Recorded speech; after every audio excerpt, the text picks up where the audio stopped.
Welcome to the Unpacking It podcast with Bryce Johnson. It's a show that unpacks sports, faith, and life with intriguing guests from the sports and entertainment world. Enjoy inspiring conversations and thought-provoking interviews. You'll hear stories from people that will inspire, challenge, and encourage you. Now, from the Unpacking It studios in Charlotte, North Carolina, uniting sports fans everywhere, here is Bryce Johnson.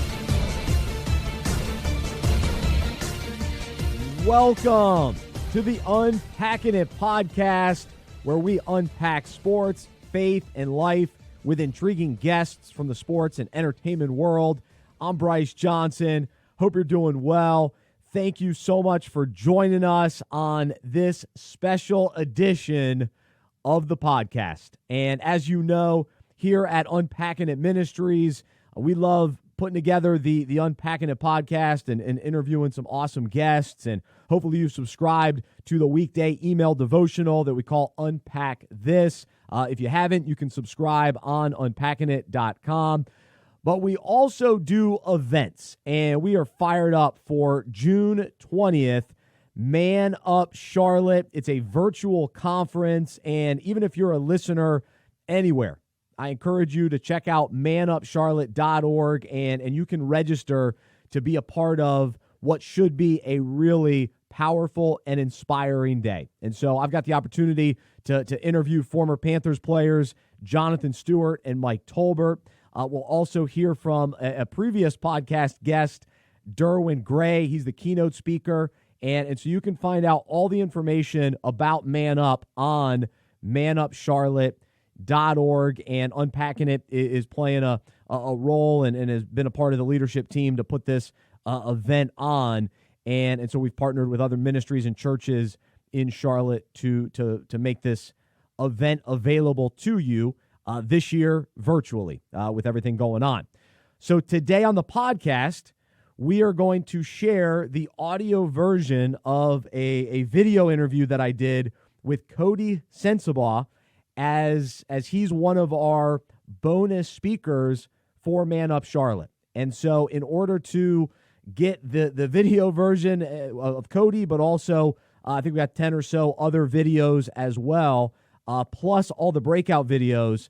Again, you can go to manupcharlotte.org to register, so you'll get all of that bonus content. But today, I thought I'd share the audio with you as an Unpacking It podcast listener to give you just a little taste of what ManUp is all about and hopefully encourage you to be a part of it. But I think you'll be encouraged by this conversation with Coty today. We talk about fatherhood and his background and talk a little football, and he played at Clemson, and so he's been in the NFL for a while now and has played for multiple teams and multiple coaches, and so you'll enjoy hearing some about that. Today's focus isn't necessarily as much on his career as it is on who he is as a person, as a dad, and really his willingness to serve others. It's pretty cool. It's neat to hear what him and his wife have done and continue to do. So let's jump in. Thanks for checking out this special edition of the Unpacking It podcast as we feature a bonus interview with Coty Sensabaugh from ManUp Charlotte. Intriguing guests and inspiring conversations. This is Unpacking It with Bryce Johnson.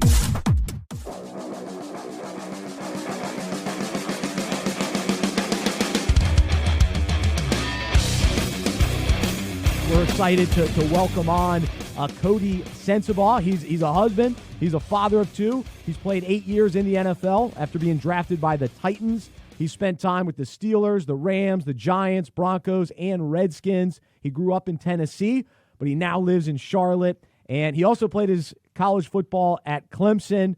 And I'm wearing my Clemson shirt today. But Coty, thanks so much for being a part of ManUp. How are you? I'm doing well, brother. Thank you for having me. Yeah, absolutely. Well, we're psyched to have you. And I guess first up, as I kind of read your bio and realize, all right, you've never played with the Panthers, but here you and your wife have decided to make Charlotte your home. So why is that? How'd you decide to do that?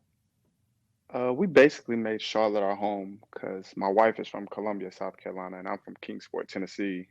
So we spent our first 4 years in the NFL in Nashville, and that was a nice city, but it was kind of further from both families. So once we had our oldest child, our son, we wanted to be closer to family, and but we also wanted to be in a big city that had like an airport where we could get everywhere we needed to with a direct flight.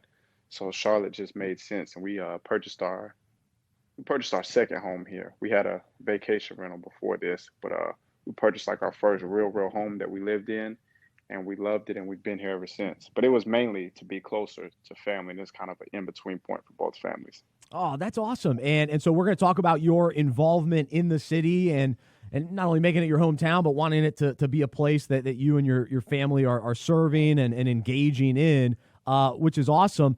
But I want to talk just a little NFL first, and specifically as we're talking to the men of Charlotte today. One of the topics which is always great to speak to men about is leadership.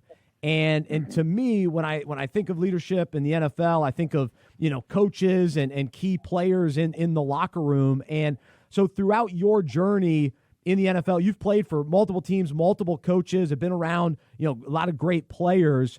What has your experience in the NFL taught you about leadership, and what would you say makes a great leader? The NFL has taught me involving leadership that you have to, one, listen to others. Hmm. You have to believe in what you believe in, but you have to be able to work with others. And that a lot of that involves listening. And you have to say what you mean and mean what you say, and you have to walk the walk.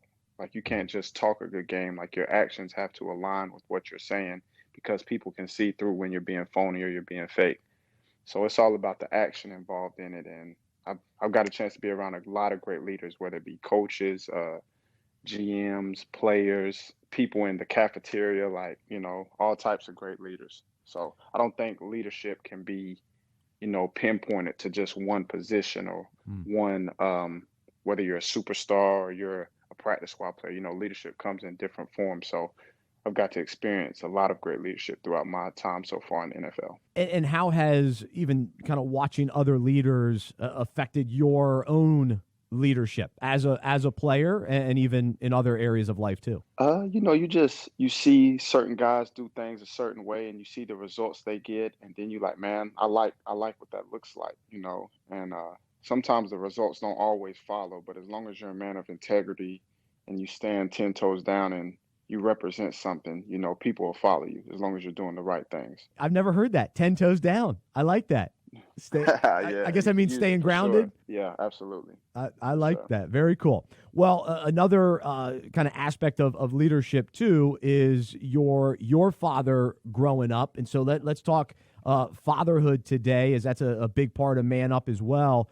How did your dad impact your life, and maybe continues to do? Oh man, my dad impacted my life in a huge way. If it wasn't for him, I definitely wouldn't be where I'm at today. He basically he taught me everything I knew about sports, whether it be basketball, baseball, football, whatever it is. And he was basically that rock that I knew if I went out and did things with my friends, like I had to come home at some point and answer to somebody. And it Mm. was discipline and it was structure. And it was somewhat of a fear of not letting him down. My mother, of course, too, but my father more so because he was the strict one. But he was also the fun one. You know what I'm saying? If that Hmm. makes sense. And a lot of my friends that I grew up with that had just as much talent as me, they didn't have the structure and the firm force at home that I had. So that's what kind of kept me in line and kept me on the straight path. And without him, no telling where I would have ended up. Wow. So yeah, what did you learn about that discipline and the proper fear along with love and fun and kind of how those go hand in hand? It's everything, man. Like a father is needed in the home, especially in the black home. Mm. When the father's gone, a lot of chaos ensues. Like there can be chaos with the father there, but it's more chaos when the father's not there. And kudos to the mothers that are raising young men without a father in the home. That's a even tougher job that I couldn't even imagine. But the father figure is huge, man. It's huge. Well, so now you've stepped into that role yourself. You've got 2 young kids from what I understand. And so Yes, sir. how has becoming a dad changed your life and changed your perspective even? It's changed my life because you have to watch everything you say and do. Like I always had to do that as an athlete, being whether I was being a high school star, being a college star, being in the NFL currently. I always had to like kind of be politically correct and watch my actions, but with your kids more so because your kids are like looking at a mirror of yourself. They're going to do what they see, they're going to say what they hear. So you have to really be aware at all times around them because they watch and they see everything. And my kids are only our son is about to turn 3 and our daughter's only 1, but they're Mm. very smart and they're smarter than you give them credit for at that young of an age, if that makes sense. So you have to really be aware of the actions you're putting out and the words you're putting out because they catch on to everything, man. And it doesn't come from nowhere. Like it comes from who they're around the most and they're around us the most. So it's just more of a responsibility and just forces you to be on your game more. No question about it. Well, You don't get a day off as a parent. You know what I'm saying? no, and I'm a new dad myself. Congratulations. My So daughter. you know exactly what I'm talking about. Yeah, and I was explaining to a friend who's about to have a baby here soon, and you just can't believe how your free time, it's gone. I mean, like you said, you're always on. I mean, you can't turn it off. You can't. There's no down days. That's for sure. Right. So it's And even when they're with a babysitter, like you still worry about them and oh you're yeah, still thinking about them. So like once that child comes into this world, it's a never ending thing. it's never ending joy and never ending responsibility. That's for sure. Well, 1,000%. along those lines, is there maybe a word of wisdom that you learned or someone even told you before or while you've been a dad that might be an encouragement to dads listening today? Just a nugget that you've really clung to or stood on as in regards to fatherhood? I would say don't be afraid or nervous of becoming a father because growing Mm, up, I was the youngest of 3 siblings. mm, So I never grew up changing diapers. I never grew up babysitting. So like my kids were really like my first experience with all of that. But you just got to take your head on and you got to face it. Like you're never ready for something like that. Like nothing can prepare you for mm. becoming a father. You just have to do it. Basically like getting married. Like nothing can prepare you to be a husband besides getting married. And you just have to do it and you just gotta face it head on. So that's what I would say for anybody out there. I think that's great because I think a lot of people, may hold back or wait, thinking like, all right, I got to get to a certain level or whatever. Exactly. And sometimes there's some wisdom in that, and maybe there are some reasons to wait here and there. But yeah, you just got to go. You got to go for it. You got to. You just gotta do it, man. Because nothing can. I mean, growing up, I was always an athlete. I'm still an athlete to this day. So I thought I understood time management until I Mm. had kids. You know what I'm saying? So it's like it gives you a whole different definition of time management and like resting when you get the chance and getting stuff done when you get the chance, but you also have to give them attention and be present with them. So it's just a whole new definition.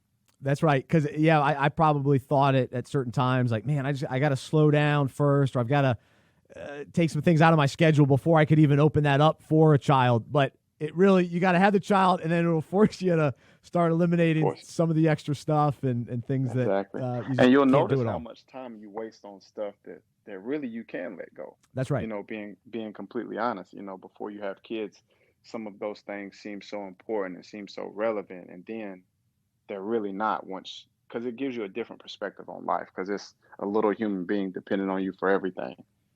Besides their mother, if their mother's nursing, That's right. you know what I'm saying? You Yep. really can't help with that, but you can just kind of give moral support and give massages and all that good stuff.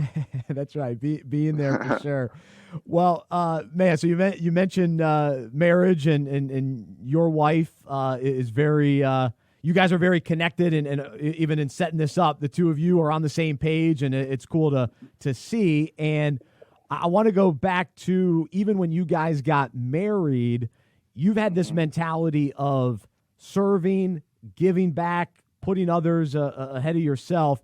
So why don't you kind of share the story of what you decided to do for your honeymoon and how that really got your marriage started in a great way? Yeah, so back when we were in college, we were just dating at the time, but my wife went on a couple mission trips in college, and she was always wanting me to come, but me having a different major and being involved in football, it never worked out where I could join her. So for the honeymoon, we was talking about what we wanted to do, and we threw out a couple different ideas, more so me, places we had never been and whatnot. And she was like, "Why don't we do a mission trip? Get people to, instead of giving us wedding gifts, get people to donate to the cause, and we bring some family and friends along." And I'm like, "Man, that's a dope idea. Like, I'm all for that." So it was basically all her idea, and we didn't expect it to like get as much coverage and become as big as it did, but God works in mysterious ways. He just aligned it for us, and it became a huge thing. And it was something that we did maybe 3 out of the next 4 years, Hmm. and it's been great. We started out with the DR, then we went to Haiti, then we went to Puerto Rico.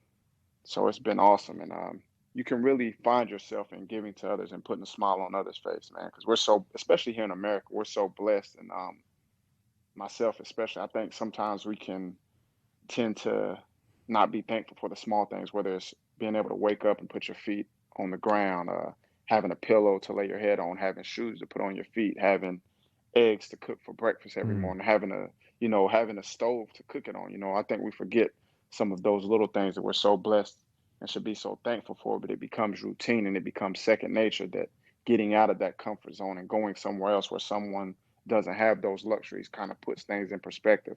So when you do come back to your daily norm, you're that much more grateful, and you'll just be surprised how that changes your life for the better, personally. Yeah, no, I love that. That's such an encouragement, and I think a lot of times we're aware of the need to serve our wives and have that mentality of, okay, how can we serve our wives? How can we serve our families? Which is great. So I'm not taking away from that. I'm just saying what's interesting to hear from you is this idea of serving with our wives Sure. is a wonderful gift. And so what have you experienced just from a marriage standpoint and how that strengthened your own marriage because you've served others together? I think it just shows us a more vulnerable side of each other. Mm. I think it brings forth more intimacy, more commitment, and more understanding, because it's an experience that you go through together, and it's something that you can bring back up at a later date. Like, remember when this happened, or remember when that happened. Like, there's still times at night we'll just be talking and we'll reference something that happened on one of the mission trips, or something we seen, with one of the kids or one of the parents, or traveling there. Like, I remember one year something happened with the shoe transportation, and somebody at the airlines basically like broke all the rules to get all of the shoes that we were taking to the foreign country to hand out. Oh, You know what I'm saying? So just stuff like that. So it's so many people involved that made this thing go. We get a lot of credit for it, but it's so many people behind the scenes that make it become what it is, and that's a powerful thing. man, that's And more awesome. so than anything, it teaches you unity. Like, Yeah. and that's what this world needs where we're at right now. We need to listen to each other. We need to be attentive, and we got to be unified. Amen. I'm right there with you for sure. Well, so part of that is you and your wife's heart for Charlotte and putting your roots here and raising your family here, but also wanting to serve the community. So Hmm. what are, I guess, first off, what is the mentality behind that, and then what has that led you to do and get involved specifically here in Charlotte? I think it comes from our upbringing. My wife, she was raised by her mother and her grandparents, and they always instilled giving Hmm. in her heart. And my grandmother especially, and my parents always instilled that. And when you're blessed, it's a different feeling to bless somebody else.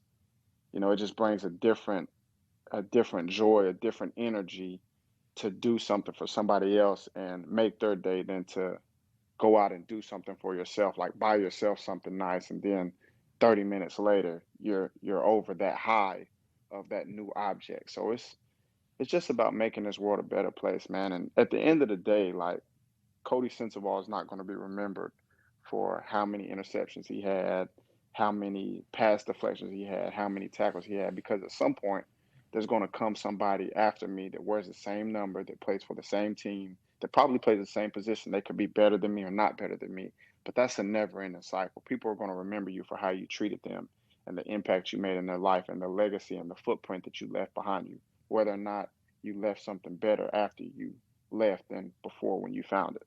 So that's just been my life mission, just trying to make a difference in this world and bring positive impact and change. Man, well, we're glad that you're here in Charlotte doing that. And Charlotte is a beautiful city. You know, being here I think we came here in 2017. So it's kind of, I'm not gonna say it's difficult, but it's a little bit harder because, like you said, I've never played for the Panthers. So however many months out the season, out the year, whether it's off-season workouts, training camp, season, playoffs, I'm missing a lot of time here in Charlotte. Mm. So anytime I get here in the off season and really get to sit here and be grounded, it's always a blessing to go new places, meet new people, and just really continue to build. Which is awesome, and you've already been able to get tapped in with Neighborhood Hope, one of our partners here at ManUp, which is awesome. You and your wife are both getting plugged in, and so we're encouraging the men of Charlotte to get plugged into either Neighborhood Hope or the Harvest Center or a number of other wonderful ministries here in Charlotte, and specifically the issue that we've wanted to bring awareness to and ultimately tackle here in our city is the fatherless issue. And it's such an important issue. It's a problem that needs to be identified and for the men and leaders of this city to recognize that we can do something about it, that it takes personal action and it takes a willingness to link arms with other even buddies and with your wife to say, okay, what can we do? What are some practical ways we can take those steps to make a difference? And so I would just love to maybe even hear just your perspective on reaching the fatherless and your heart toward that and even what you've experienced, whether it's growing up or people that or even the people that you've already started to work with that could be just an added encouragement to the men here at ManUp. Man, having a father figure in your life is so important, whether you're a male or a female. I feel as a male, I kind of told you my upbringing earlier, but to take it even further, like as a young male, having a father figure show you the right way to do things, showing you how to treat a wife, showing you how to take care of the household, showing you how to get his hands dirty in the community. Like that motivates young kids. You know what I'm saying? Like we need that as young men growing up in this world to make the world a better place. As a young woman, you need a father to show you how you need to be treated first by showing you how he treats your mother, so you're not out here chasing the wrong guys for the wrong thing because you didn't get love at home as a young lady, so just stuff like that, man. I think sometimes fathers can forget how much of an important role we play. Obviously the women are the carriers and the nurturers and all that, but you also need that other aspect that fathers bring in. So man, it's what our world needs, with more fathers in the picture. It makes the world a better place. Just point blank, period. There's no arguing. There's no question about it. That's the truth. That's the reality. And that's why we're so passionate about it here at ManUp and just wanting to, build ourselves up and encourage one another in our own, families and homes. But then to take that step to say, okay, identifying who are the people that need a father figure. How can I mentor others? Right. How can I step in and fill in the gap?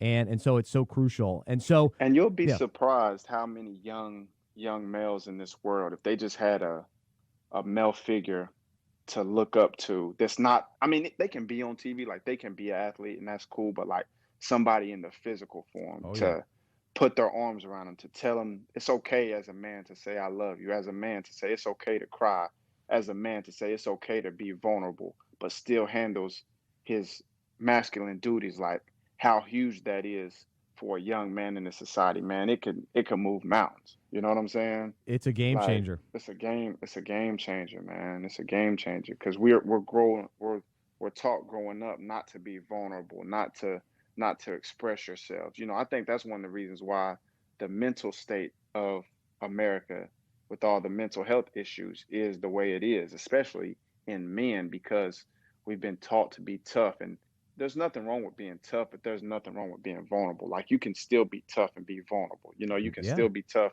and say, I love you. And I think that's a huge misconception that over the years somewhere got lost in the universe somehow. You know what I'm saying? Yeah, and it's just that blend earlier that we were talking about with, discipline and love going hand in hand, and I'm with you. Toughness and vulnerability and recognizing or admitting weakness can Right. be very valuable, and sometimes as men we're not willing to do that, but it's Because as a kid, man, I used to run around and do wild stuff with my friends. You know what I'm saying? But I still had that thought in the back of my head, like, okay, by this time you got to go home because your dad's gonna be there waiting on you. And if you're not there by that time, it's gonna be an issue, and you're really not trying to deal with that. And some of my closest friends didn't have that, and that's why they weren't able to achieve some of the things that I achieved, because they were just as talented as me, if not better. But that structure and discipline is everything, an man. accountability. And accountability is everything, man. It means so much. And I told my dad, like, once I became, because when you're a kid, you don't necessarily realize it, but as you get older and you start maturing, even before I had kids, I remember I called him one time and I told him thank you. And then when I seen him in person the next time, I told him thank you, because I'm like, that was so huge for me, because without that, like, I'm not where I'm at this moment in time. You know what I'm saying? So it's special, man. You need that. You need that for sure. Definitely. So the more we can be that for our kids and also fill in the gaps as we can, it's huge, because like we say, it makes a difference. Well, the last thing to talk about, and maybe the most important thing, and well, of course it's the most important thing, but it flows through all that we've talked about already, which is your faith in Jesus and how it's shaped your perspective on fatherhood and serving and marriage and all of that. And so would love to just kind of hear just a little bit about your faith. And I guess specifically, I'll ask you, how does your faith impact what it means to man up? Because we've talked about manning up and in different areas, and the conference is all about manning up. and Right. so, but ultimately we go back to, hey, it's on the foundation of Jesus. And that's what motivates us, and that's what gives us the heart, the passion, the power to go out and do it. So what would your kind of thoughts, and what can you share with the men today just about your own faith? Man, okay, so basically, like most young black men in the South, I was raised in the church, going every Sunday with my grandmother. A lot of long services, a lot of singing, a lot of preaching, a lot of dancing. Awesome. That built my foundation. I went off to college and kind of got away from it a little bit, because you're on your own, you have a little freedom. So then, you start achieving things, and you start reaching dreams that you set for yourself, and you feel like something's missing. So you have to get back to your core, because you realize that false affirmation that you're seeking from these outside sources really is an affirmation that is long lasting. It's a snap and then it's gone. So just continuing to seek knowledge and seek wisdom and instill that in my kids, and help my wife with that. I feel like we're very strong partners in that. We hold each other accountable, and just keeping God first. And I would say my faith has taught me that manning up means being a man of righteousness, being a man of dignity. Hmm. And those are things that only you can answer. And that's what I think is so awesome about that stuff, because, like, people can look at me all the time and say, Coty Sensabaugh is this awesome person because he does this. He plays in the NFL. He married his college sweetheart. He helps in the community. He does a free youth football camp back at home. All this great stuff. But the righteousness and dignity, only you can look in the mirror and answer that for yourself. And I think that's more important than anything, because once you reach that level, I feel you walk with a different confidence. And it's not an arrogance, but it's just a different beat to your step, when deep down inside you can look in the mirror and say who you are and know it's the truth. Mm. You know what I'm saying? Oh, character and integrity, and that. It's everything, because we live in a society where we're looking especially with the social media. We're looking for affirmation from outside sources, and it's really not important in the big scheme of things. No. You know what I'm saying? The affirmation you really want is what's in your household. Like, does your wife does your wife say you're that person that you want to be? Does your kids see you as that person that you want to be? You know what I'm saying? That's right. And we can't do it in our own strength. And it's that pursuit of Jesus. And as we pursue him, and like you say, as we seek that wisdom rooted in truth and rooted in God's word, then we change. Our character changes, and our integrity becomes more, just secure. And we are who we say we as we want to come across. But our Right. heart is really changed. And so, Absolutely. so that's what it's all about. And so, when we man up and truly change, allow God to change us from the inside out, that's the key. Because if all we're changing is outside stuff, but our heart isn't changed, that stuff becomes hollow. And It's going to eat you alive. yeah, It's only so long you can maintain and keep that up. It's going to be a heavy weight on your shoulder. That's why you see so many people in so many positions that look like they have the perfect life. They look like they have everything going for them, and deep down they're as unhappy as the person staying on the corner that lives in a box. You know what I'm saying? Like, and that's where the gratitude and the humility and all that stuff comes in. Like, and that just goes to show you that, like, having things, having possessions, having a nice car, having a job that's on TV that everybody can shout your name, like, that's not what it's about. You know what I'm saying? Like, all that stuff is cool. Like, there's nothing wrong with that. But that's not the end all be all, because when we leave this earth, you can't take none of that with you. no, You don't get a trophy. You don't get a trophy for playing in the NFL for 10 years. You know what I'm saying? that's Like, right. it's awesome why you're here, but you can't take none of that with you. That's right. That's right. Well, we'll end it on that note, and thinking about, okay, what really matters, and so of course it's our walk with Jesus, and how is that empowering us and changing us to then take those steps to serve others, to be a part of the community, to be a part of change, to be a part of the solution. And we've got to do it linking arms together, like you mentioned earlier, being unified.